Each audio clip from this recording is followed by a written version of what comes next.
Hello guys, as you see, we have here total income. We have also finished to do it.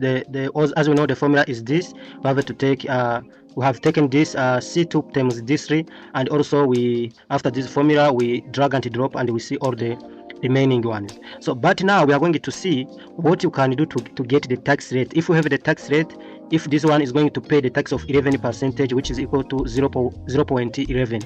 So what we are going to do is to go and take and do equal, take this total income times $sign G, which is this one, 1, which is the low. Sorry, we needed to add another $sign and also 1, which is this one. So when we press enter, we will see the actual tax rate of this person. So when we drag down,